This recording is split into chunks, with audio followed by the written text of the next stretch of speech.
Question, bakit may mga tao ang tagal nang kumikita pero hanggang ngayon di pa rin umaasenso, paikot-ikot lang? Baka ikaw ay umiikot lang sa isang rotonda, yung kalsadang paikot-ikot lang. At paano maiwasan? Pag-usapan natin to.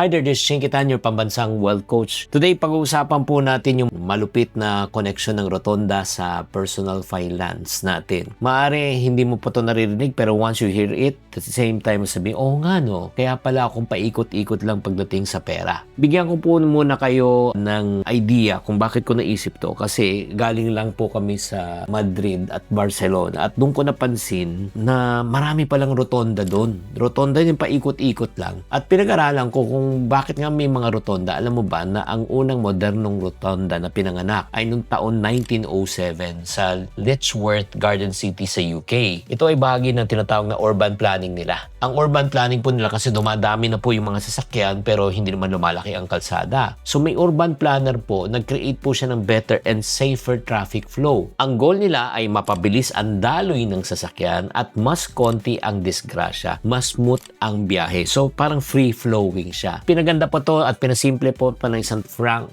Blackmore noong 1960s. Kaya nga lalo pang gumanda. Maganda yan sa kalsada pero alam mo, hindi yan maganda sa finances. Bakit po? Pagdating sa finances, kasi minsan, yun nga, ang nangyayari ng rotonda po, pag lumabas ang kita, may utang. Pag may utang, bayad utang, kulang. Utang, pambayad utang, kulang. Paikot-ikot lang.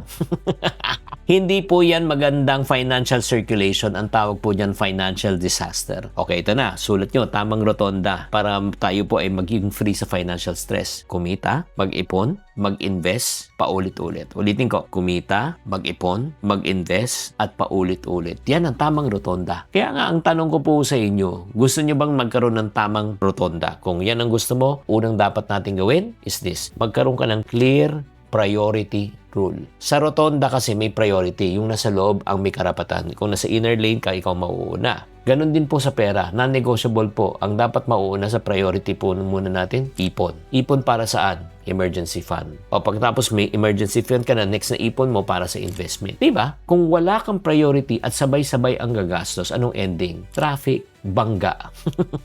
Sa rotonda ng sasakyan. Ganon din mangyayari po, bangga ang ating budget at syempre, ma-financial stress ka. So it's very important for you to set your financial rules or what will happen?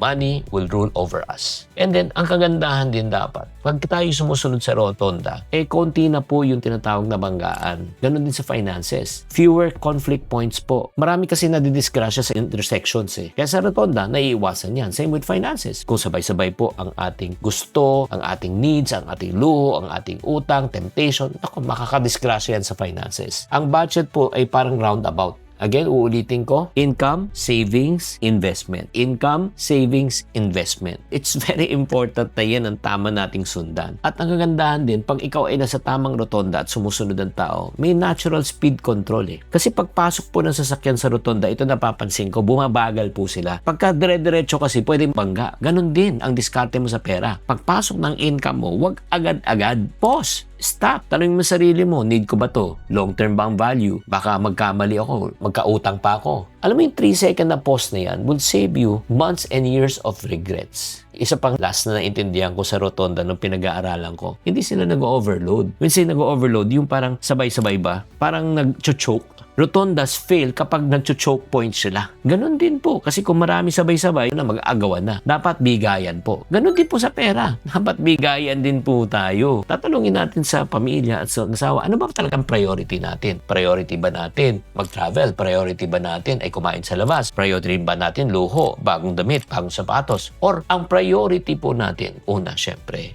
emergency fund. Pangalawa, investment. Pagkatapos, bahay, edukasyon. Para hindi ka ma-overload, lesser commitments equivalent to smoother financial life. Kapag nag-gets mo na itong rotonda principle, grabe no? Dapat may daloy, dapat may priority, dapat simple lang, dapat alam mo kung kailan ka babagal, at dapat hindi ka nag-overload. Kaya siguro hanggang ngayon, kung kayo ang nafa-financial stress, hindi pa clear ang exit strategy mo. Let your financial flow just like a good rotonda. Hindi na i-stuck, hindi na babangga, kaya hindi nag-overload. Maraming salamat, and if you do like this episode na ito, pakishare naman yung inyong revelation about the rotonda na probably hindi ko na-discuss. So don't forget to like, also subscribe, at i-share ito sa kaibigan nyo. Tatandaan, tamang karunungan, tamang disiplina ang susi sa pagyaman. Chinky Tan, with over 6 million Facebook followers, 2.8 million YouTube subscribers, and 2.4 million TikTok fans, is now all out to share with you the most practical, simplest path to lasting wealth.